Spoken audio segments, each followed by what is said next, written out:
Hey, how's it going, everybody? This is Chris. Welcome to episode 8 of NML Crossing, the show that is destined to be Did You Mean on Google for ever and ever and ever. You know, with the name NML Crossing, I thought I was being clever, which is usually and generally speaking my first and greatest mistake each and every time that I think I have a clever idea. But it's catchy. I like it, so I guess we'll keep it. Now today we're going to be talking about we're going to be talking about a Red Sky crossover. I don't know if I have to explain what a Red Sky crossover is. I feel like that's one of those things in comics that we, enlightened podcasters like to I don't know, purport to know about and lecture on. Things like the DC implosion. We like to talk about that because I guess it makes it feel like we're dealing with a science of sorts. And Red Sky crossovers is kind of, I put that in the same sort of bucket, I guess. But we'll get into, the what's and whys and whatever the hells of a Red Sky crossover on the other end. But first, I want to kind of continue a discussion or a ramble that I had last episode. We were talking about Catwoman, and I had asked the open question: what do we consider the first ongoing of a character? Do we consider that volume one, or if that volume was preceded by a miniseries or multiple miniseries, do we mark them as subsequent volumes accordingly? So last episode it was Catwoman. I didn't know if it was Catwoman or Catwoman Volume 2 because there was a miniseries that preceded it, several years prior. Today, and I threatened this when we discussed that one, that we have a kind of a sticky wicket as it pertains to volumes in today's episode. This is Robin number 52, and a little bit of insight into my messed up mind and the silly stuff that I stress over and that keeps me awake at night. We're talking about Robin, and well, what volume do we label this as?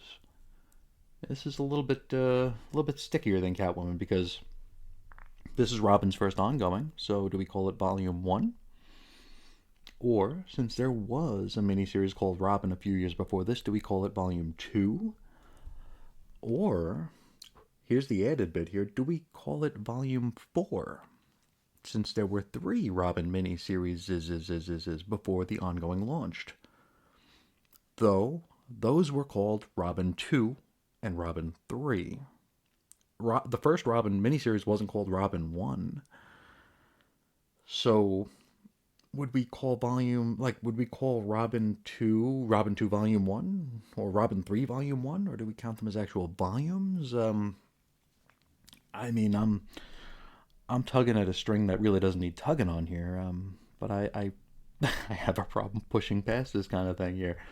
I guess for the purposes of the show, we will call it Robin Volume 2. Or I'll just say Robin. I'll say it interchangeably. And I'm sure I'll flip flop on this during the project. And I'm sure with every flip flop, I will regret whatever the decision I'm currently on.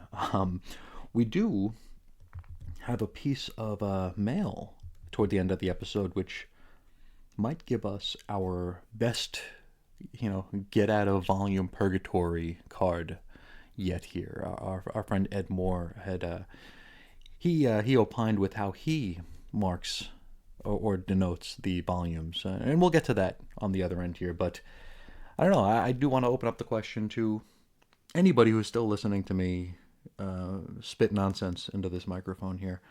What would you call this? Would you call this Robin Volume 2? Would it be Robin Rollin? I can't say words. There's a reason why I can't say words, but I don't want to talk about it. Well, maybe we'll talk about it another time. I'm having trouble with words. We will maybe discuss that another time. Let's get into it. Let's just hop on in. This is a weird one. It is Robin, volume, whatever the hell you want to call it, number 52, April 1998 cover date. The story is called Cataclysm, Volume 7, Tribunal, written by Chuck Dixon with art by Staz Johnson and Stan Wach. Colors Adrian Roy, letters Tim Harkins, edits Gorfinkel and O'Neill, cover price $1.95. Our story opens, well, not in Gotham City, but in Krasnovolny, or as the DC Wikia calls it, Krasny Bolna. In fairness, the DC Wiki also says that this place first appeared 2 years after this issue that we're looking at, in Birds of Prey number 18, June 2000 cover date. So who knows? Maybe, I can't even, who knows? Now, it's apparently a very Dixon-y region of Transbelvia, which is seeking independence from the Belvians or something. I don't know that really matters for the purposes of our story or our visit here, so we will just push on. Anyway, we've got the, well, very Dixon-y character, King Snake, arriving on the scene, surrounded by dudes who look like, they kind of look like G.I. Joe's October Guard. Like they got the big hats, the stars on them and stuff. Now they've descended on Robin and a girl named Dava, or Dava, who are stood over the dead body of Lady Shiva, or Shiva. Words, I'm telling you, this is why I need to stick to print. Worth noting that Dava, is dressed kinda like you know how Jubilee's costume was kind of based on Robin's? It's kind of like that. So she's kind of Robin-y, kind of Jubilee, but she has like a paint on her eye.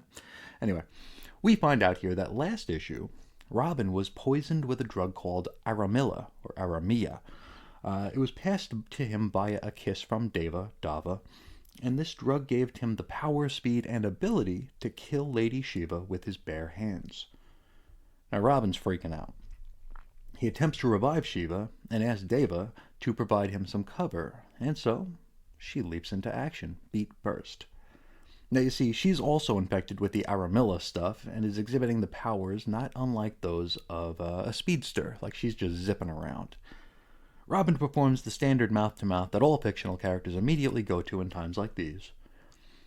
And we get like 5 pages of this. You know, Robin alternating between mouth-to-mouth and chest compressions intermixed with scenes of Dava kicking Balny butt. Or is it Krasny butt? It doesn't matter. From here, we hop outside to General, Tvorokovic, who, along with an aide called Svanov, are killed in a car bomb explosion. Now, coming in cold like we are, we haven't the foggiest idea who these guys are, or what their deals are, or what they're here for. But whatever the case, they go boom, and this really doesn't make for the greatest, in-event crossover tie-in fodder, does it? Anyway, some October Guard-looking guys witness this happen and talk about flipping over to Dava's side in, I guess it's a revolution?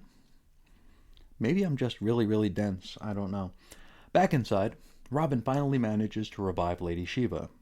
The thing of it is, he did that whole mouth-to-mouth gimmick, and he still has that Aramia stuff in his system, and I guess in his breath and lips and whatnot. And, well, since it was passed to him via a kiss, you could probably see where this is headed, right? So, before we know it, Shiva springs back up to her feet, with a feeling as though her blood is literally on fire. Just then, Dava is shot in the friggin' head. Like, literally, shot in the head. No worries, though, because she isn't dead, she's just stunned. Like, she is shot, like, right above the eye. Shot in the head. I don't know. I'd ask questions, but we have no time for that, because Shiva is zipping around the shack just taking care of business. She is tossing and killing dudes left and right. Robin uses this distraction in order to drag Dava away to relative safety, with, of course, that big gaping hole in her skull. Now, as Shiva is about to pounce on King Snake, the baddie, the other baddie, proclaims that he will never die on a ballroom floor. Which is a line I'd love to add to my own personal vernacular. Maybe even make them my own dying words, which would, at the very least, make people ask questions after the fact, wouldn't it? Anyway, outside we rejoin Robin, who is still carrying Dava. He hears the gunfire go nuts, and then everything goes silent. At this point, he doesn't even care who won or lost. And after putting Dava down, he collapses into the snow himself. Now he notes that the gaping hole in Dava's skull has frozen and the bleeding has stopped, which I suppose is convenient enough. And I gotta say, this did not look like a glancing blow. This was like a full-on shot to the head.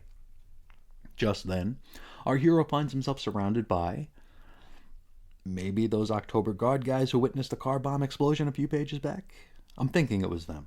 Whatever the case, he's looking down the business end of several machine guns. He dares them to shoot, like, not in a badass sort of way. More of like a, you know what, guys, I'm too tired for this crap, just shoot me and get it over with.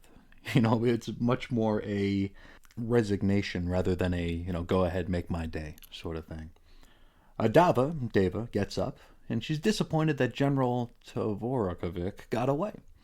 One of the October Guard, a dude named Tibor, he informs her that that wasn't the case at all, and he shows her something to prove it. Like, it's like a brown mass. It might be the general's head. It might be a toupee. It might be a lump of sod. I really can't tell what it is. Whatever it is, though, Dava is pleased to be looking at it and knows that their mission's been accomplished. Was it the general's pelt? I really don't know. Anyway, Robin begins throwing a tantrum here, and he says that one death isn't going to fix anything. It's just going to make the other side come back and kill two of theirs. The whole violence begets violence, vengeance begets vengeance, all that kind of stuff. And he starts really laying into the October Guard guys here. He's like, you guys call yourself soldiers, but back in Gotham City, you'd be little more than gangsters. Speaking of Gotham City, wasn't a very bad thing happening there that we're supposed to be getting to? And maybe we'll get there later.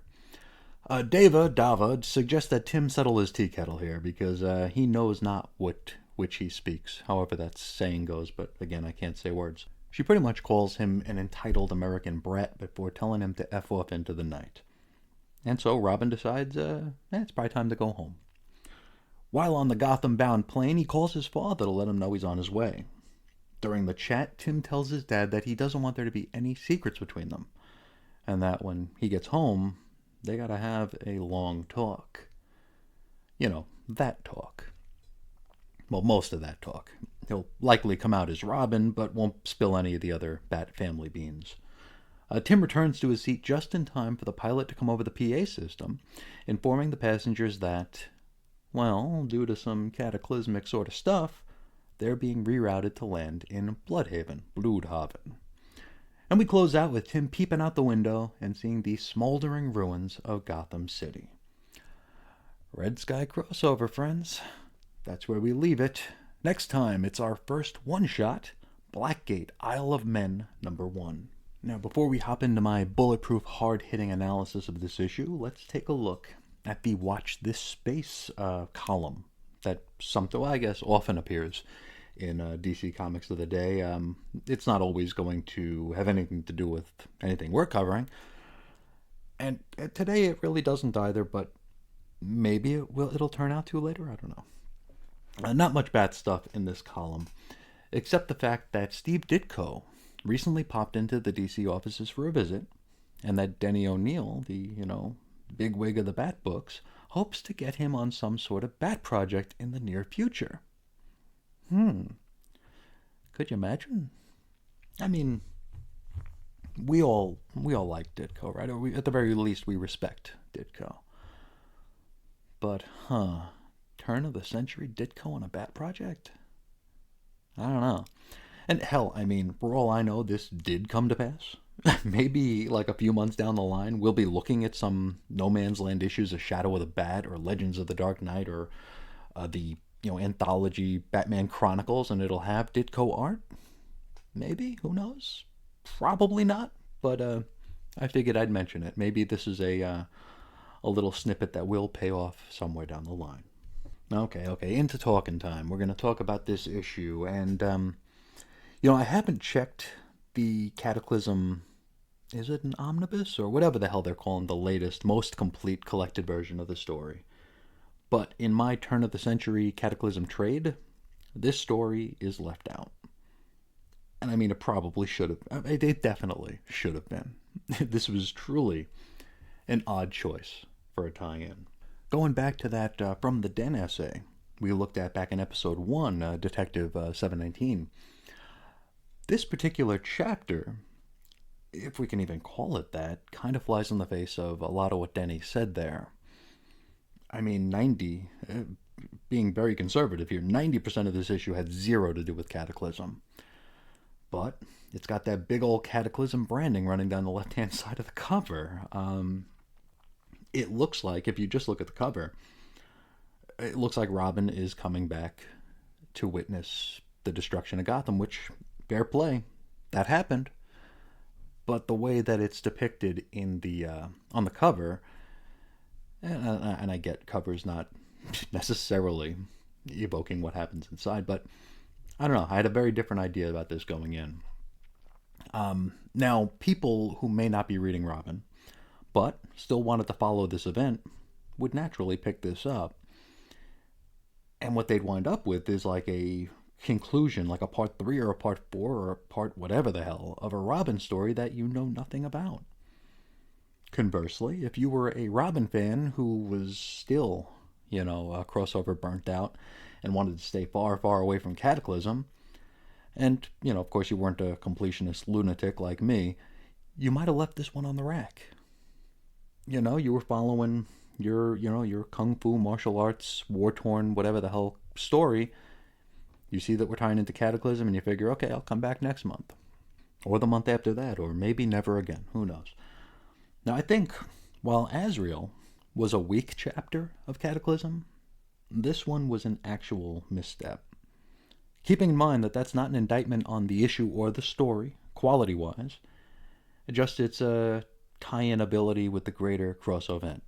So with that said, how about we do discuss the story a little bit? Well, Chuck Dixon certainly likes his martial arts stories, doesn't he? And again, fair play to him, and those folks who also enjoy them. Unfortunately, and again, no indictment on quality, I'm just not one of those folks. I've tried the Richard Dragon Kung Fu Fighters, the Iron Fists, the Shang-Chi's, all those characters kind of rooted in like the 70s Kung Fu genre. And I just don't have any affinity for any of them. Add to that the fact that we're opening this issue on a cliffhanger without much in the way of context. I mean, we're just kind of left to figure things out. And, I mean, if you're buying this for Cataclysm, that's not what you signed up for. Like, you'd ask yourself, who is this girl who's kind of dressed like Robin? Kind of looks like Jubilee. I don't know. Why is the country they're in such a state? And why doesn't what's-his-face with the blonde ponytail want to die on a ballroom floor?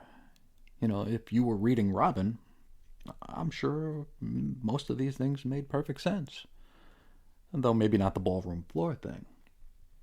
But, I mean, if you were following Robin, you'd be able to enjoy this as just the next issue of the book that you follow, right?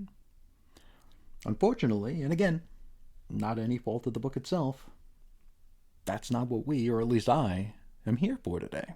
And no bones about it, I say that somewhat selfishly, because I'm sure somewhere down the line, when there's more episodes of this than people can easily hop onto and catch up with, I'll probably start collecting these episodes like I did with X-Lapsed and other projects that we've done here on the channel. And going from chapter 6 to chapter 7 to chapter 8 of Cataclysm is going to be very weird, because we're going to have this last part of a war-torn kung fu story here, and I don't know. Now, it might be worth noting that a few months after this, Dixon would go on to helm another mini crossover, Brotherhood of the Fist, I think it's called. And it sounds pretty martial artsy, and it crosses through Detective Comics, Green Arrow, Nightwing, and I think Robin. Thankfully, it does not have the Cataclysm nor Aftershock branding on it, and so we could pretend it never happened. And, I'd be surprised if there was zero mention of Gotham City having been destroyed during that story, but we're going to skip it all the same. overall, I feel like I'm being so unfair toward this book since it's very much a Red Sky crossover. And I mean, when Tim's flying over Gotham, it's literally red skied. you know? Uh, but I mean, if you were reading Robin and you dig Dixon's martial arts stories, you'd probably like this a lot, as it does pay off a story that had been going on for a bit, and it finds a way to organically get Tim onto our cataclysmic chessboard. I will say, I do wish we got a little bit more. I don't know if context is the right word, but more on the discussion between Tim and his dad. I mean, we don't need much context, so that's probably the wrong word to use, as it's pretty obvious where this was supposed to be headed before the very bad thing happened. But at the same time, I don't know. You'd figure, I mean, one ought to have assumed that this might be some people's first issue of Robin. I mean, we're long past the every issue is somebody's first issue. It's the late 90s. That ship sailed. But this is a crossover, So this may have been people's first issue of Robin. Or at the very least, the first issue of Robin that they'd read in a very long time. So maybe there could have been a little bit more to that phone call, maybe some more internal dialogue. I don't know. Anyway, not much more to say about this one. As an issue, it's okay. As a Cataclysm tie-in, maybe a little less okay. And if you still want to know what a Red Sky crossover is, I'll try to make it as brief as possible, because I'm sure most people know. It's a reference to issues that technically crossed over during Crisis on Infinite Earths. Those books that couldn't play ball or just plain wouldn't play ball with the crossover were relegated to having the skies turned red in the panels, in the artwork, to suggest that, yes, in fact, Crisis is going on during this story. It doesn't cross over with the story necessarily, doesn't play ball with it, doesn't play the cards where they lay, and all those, other cliches, but the skies were red, so they were happening concurrently with the actual play ball crossovers. All right, from here, let's hop into the mailbag, or as I have it in my notes, the NMaiLbag, which, if you say that quickly, sounds kind of disgusting. So I will try not to call it that anymore.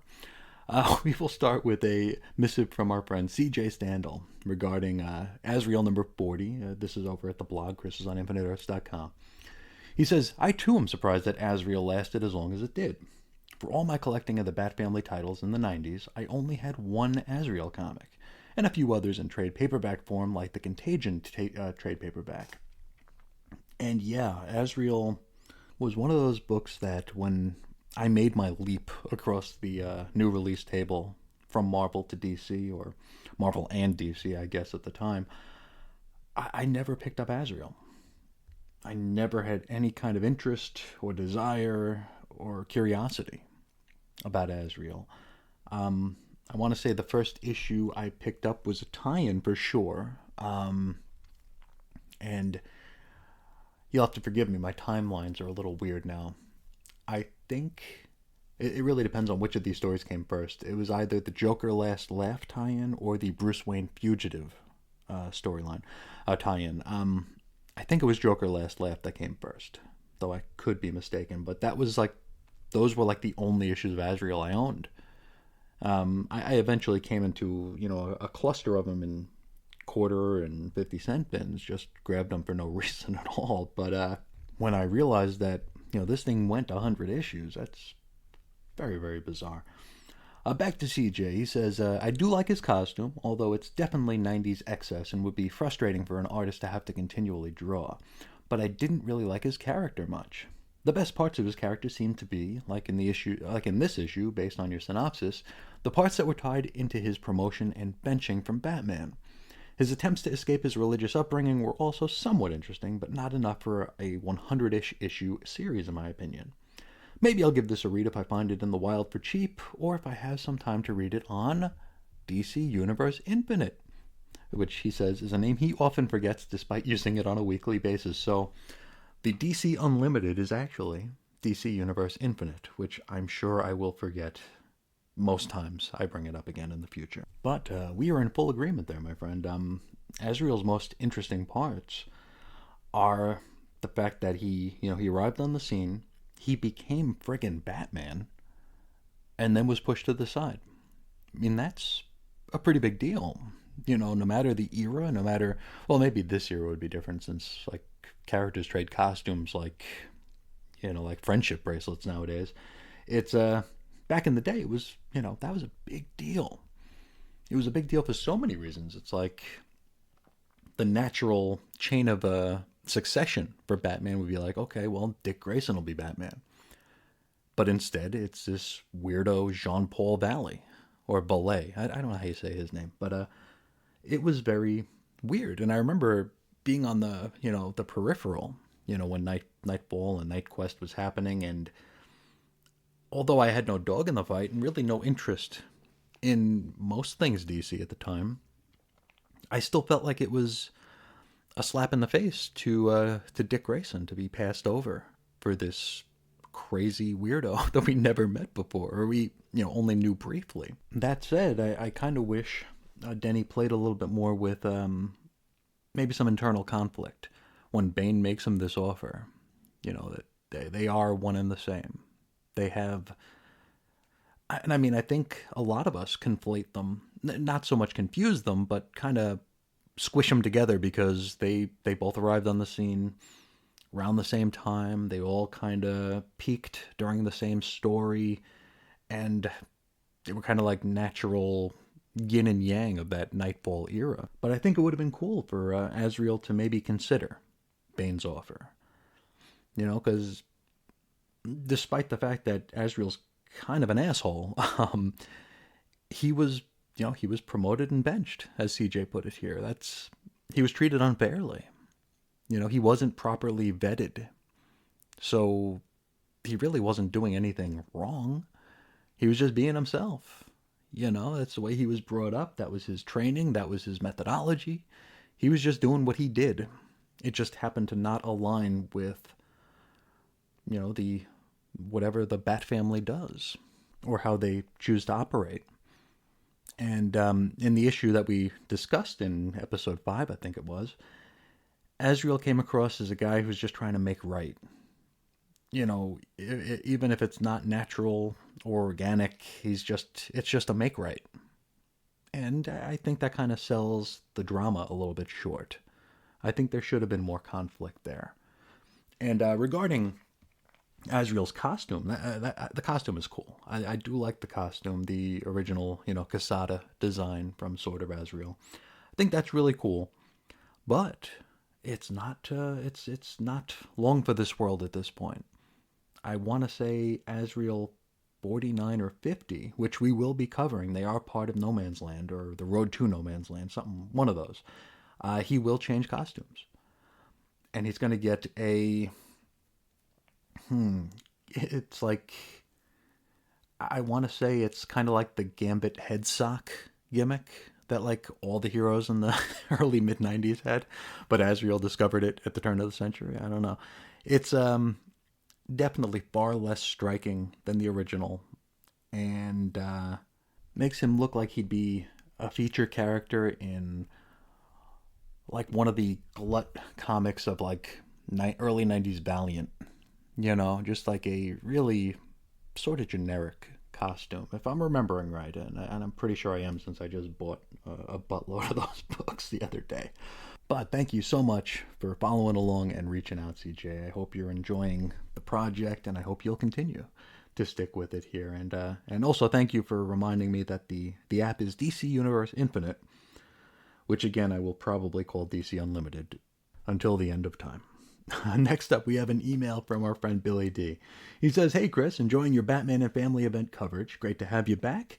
I'm going to try and read some of these books on the app. Wish me luck." Well, thank you so much for the kind words, and thank you for coming back to listen to me. As I think I said this last episode, like I love the welcome back messages because, in my lizard brain, people don't realize if I'm here or not.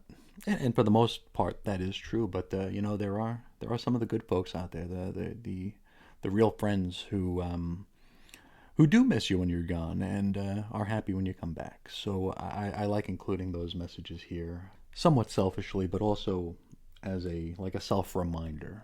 And I tell you, covering and discussing an old Batman story is a lot less pressure and a lot less frustrating than current year X stuff. It's almost like, I don't know, it takes me back to the early days of Chris's on Infinite Earths, where I'm talking about stuff that may or may not even be in continuity anymore.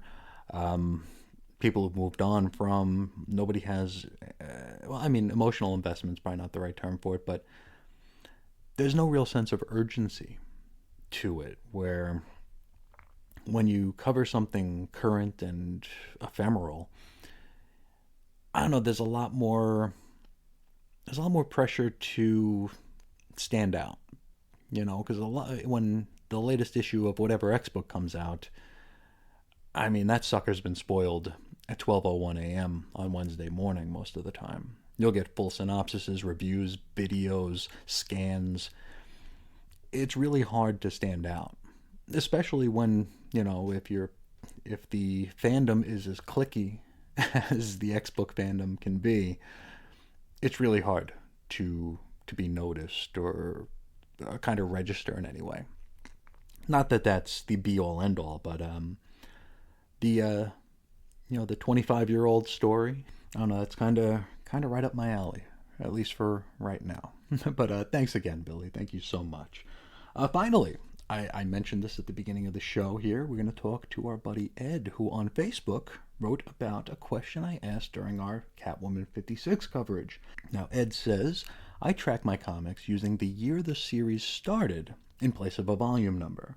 So this issue would be Catwoman 1993 number 56 to me. And in my head, I think of miniseries as volumes, so if you went that way, this would be volume 2 in my mind. And you know what? I think Ed mostly solved the problem there. At least when we go back to these, quarter-century old stories, right? Because what was the passive-aggressive joke on the cover of one of the many Squirrel Girl number ones that we got? Like, we got a Squirrel Girl number 1, like, in January, and then we got another Squirrel Girl number 1, like, in July, because, like, 3 people bought it. And it was, like, only our second number 1 of the year. So it's like, how would you number that one? It's like Squirrel Girl 2016 and Squirrel Girl 2016. I don't know. Nowadays, I think everything's kind of out the window, which probably partially explains why it always feels like my head's going to explode. But for these stories, I think that's probably the most succinct way of putting it, because you wouldn't be able to really confuse much. Whereas with the numbering system, with is Catwoman the 4-issue miniseries, is that volume 1? Sometimes it is, sometimes it's not. I track my collection in an Excel spreadsheet, which probably shows my age. The apps don't work for me so much, or I don't work with the apps, I guess. So I've got these Excel spreadsheets, and like, I'm constantly changing my mind on how I must just have too much idle time. But I will often change from Nightwing Mini 1 or Nightwing 1 or whichever book had a miniseries. And I mean, I'm kind of an organizational disaster. If you were to look around my library right now, it would look like a building in Gotham City. Read this story. There's just stuff everywhere. Toppled piles. It's ridiculous. But at the same time, I'm so particular about how everything is organized and where everything goes and how everything is marked. It's like I'm a sitting contradiction at this point. But I do want to thank Ed so much for sharing his way of marking or denoting volumes. And of course, I want to keep that question open to everybody here. How do you guys do it? And of course, some of our older open questions, like how do you organize? How do you file? Where do you file? What do you do? How does your collection look? Because mine looks like Gotham City after 7:03 p.m. So, if you want to share any of your thoughts on that, any of your thoughts on the issues, any of your thoughts on the stories, anything, please feel free to reach out. I can be found all those different ways. weirdcomicshistory@gmail.com, Chris is on infiniteearths.com, 90s X-Men on Facebook, Ace Comics on Twitter. I'm always around, and I'm getting better about replying to people.